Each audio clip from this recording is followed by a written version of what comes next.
Allez, de l'écologie maintenant, mais vous allez encore parler. Merci. La facture énergétique des Français va baisser grâce au nouveau modèle énergétique. Pourquoi? Parce que nous mettons l'accent sur les travaux d'économie d'énergie. Et les Français vont pouvoir engager les travaux d'économie d'énergie, d'abord en bénéficiant de prêts à taux zéro, ensuite en ayant accès aux tiers financeurs, ce qui veut dire que les régions vont pouvoir avancer l'argent aux Français qui n'ont pas les moyens de faire les travaux d'économie d'énergie, et enfin en bénéficiant d'allègements fiscaux pour tous ces travaux d'économie d'énergie qui seront réalisés entre le 1er septembre prochain jusqu'au 31 décembre de l'année prochaine. Jean-Louis Bobin, vous êtes physicien, vous avez écrit un petit livre sur la situation énergétique en France et dans le monde et sur les choix politiques. On connaît à peu près les termes de ce dossier, les contraintes à la fois physiques, géologiques et puis les contraintes politiques. Est-ce que, dans ce que vous avez entendu de la ministre aujourd'hui, ce pacte de transition énergétique vous semble au moins emprunter le bon chemin ? Oui, mais je crois que les politiques, le public et surtout les médias me semblent attendre beaucoup trop d'une loi de transition énergétique. Parce que le problème est complexe et il est à très long terme. Il y a quelque chose qui m'a surpris. Bon, j'ai eu entre les mains un texte qui n'est pas tout à fait le texte définitif du projet de loi. Et quand je vois, par exemple, que le long terme, ça concerne 2030, du point de vue d'une vraie transition... ça doit faire sourire, oui. Oui, ça fait sourire, effectivement, parce qu'il faut raisonner, les scientifiques, pour un problème comme celui-là, raisonnent sur un siècle. Donc, 15 ans, c'est demain. Essayons de prendre les choses. Le tarissement des énergies fossiles, c'est inéluctable ? C'est inéluctable, surtout, je dirais...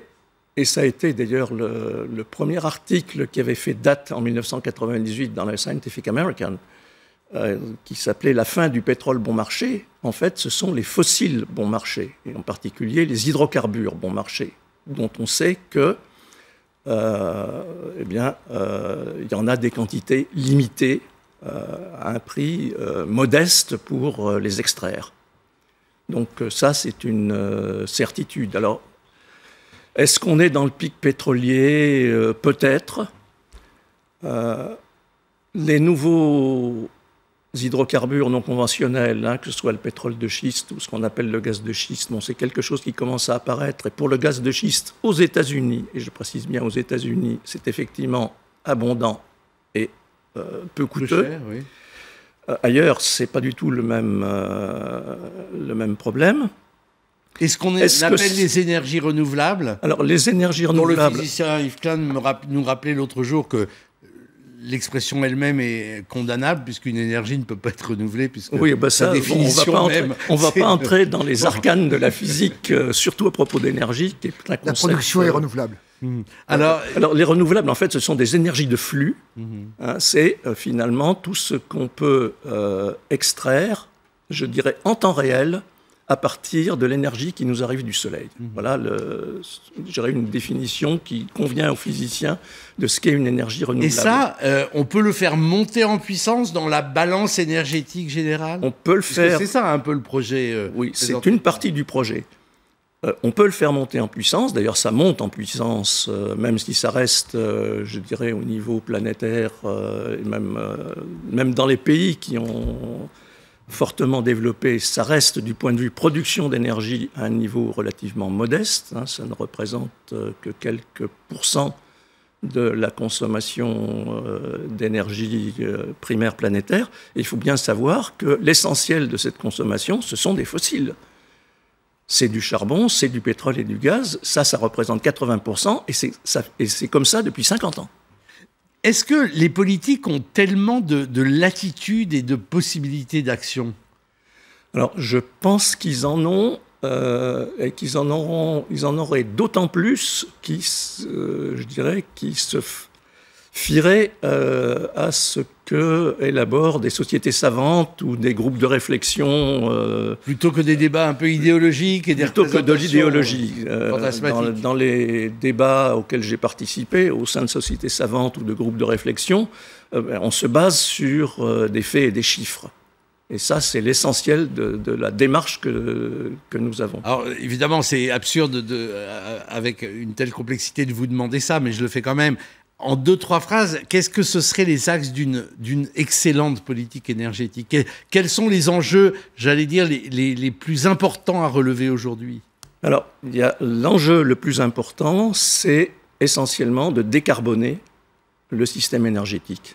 Les hydrocarbures, les charbons, tout ça, c'est à base de carbone. Donc ça envoie du dioxyde de carbone dans l'atmosphère en quantité considérable. Et on a de bonnes indications que cette émission massive de dioxyde de carbone risque d'entraîner des changements climatiques, alors contrôlables ou non, c'est une autre affaire. Et donc, je dirais, pour les gens qui raisonnent en scientifique et du point de vue des technologies, c'est l'essentiel de l'objectif. Donc ça, c'est pas un fantasme d'écolo Non, c'est vraiment quelque chose auquel il faut s'atteler. Comment et à quelle échéance y arriver. Et ça, c'est des choses, justement, qui demandent du temps. Et aussi, une chose à laquelle il faut penser, c'est qu'il faudrait que cette transition énergétique, dont l'essentiel, le cœur est cette décarbonisation, ça se fasse de façon douce, c'est-à-dire progressivement dans le temps et pas de façon brutale, comme ça pourrait arriver si on laissait les choses aller comme elles vont et que les politiques ne faisaient rien. Et dans cette décarbonisation-là, l'énergie nucléaire est une alternative? Eh bien, elle fait partie du paquet.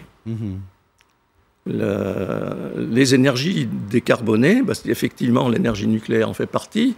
Et il y a tout ce qui est renouvelable, c'est-à-dire éolien, solaire sous toutes ses formes, hydraulique qu'on oublie, et biomasse. D'un point de vue scientifique, il y a une possibilité que ces énergies renouvelables, les dernières, éolien, solaire, etc., puissent monter en puissance et arriver à faire une sorte de paquet énergétique à parité avec les autres... Alors, à parité, c'est difficile à dire.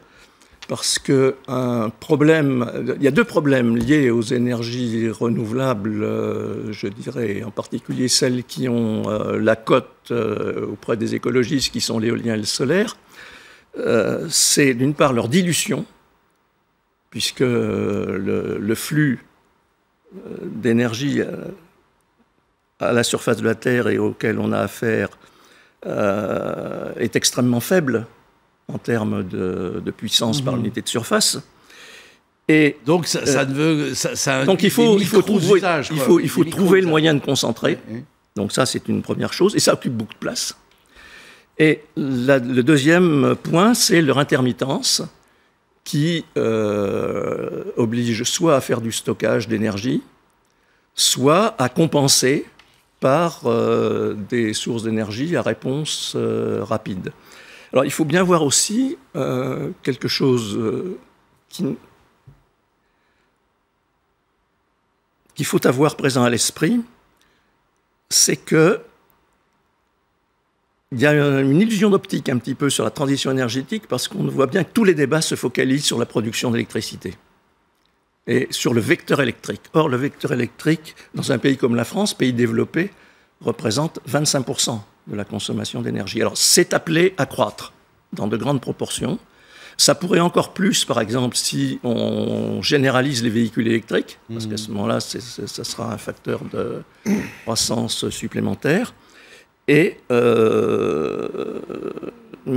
l'essentiel de la fourniture d'énergie est ailleurs. Et en particulier, tout ce qui est chaleur,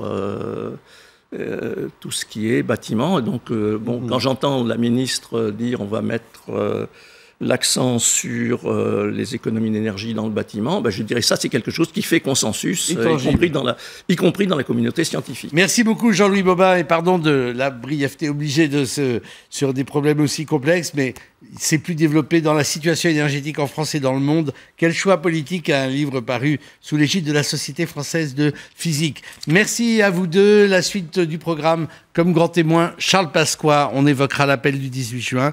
Puis on parlera de François Morel, c'est de la musique et c'est un concert de soutien à la Maison des journalistes au Théâtre de la Madeleine et les sorties cinéma d'Évangéline Barbaroux à suivre.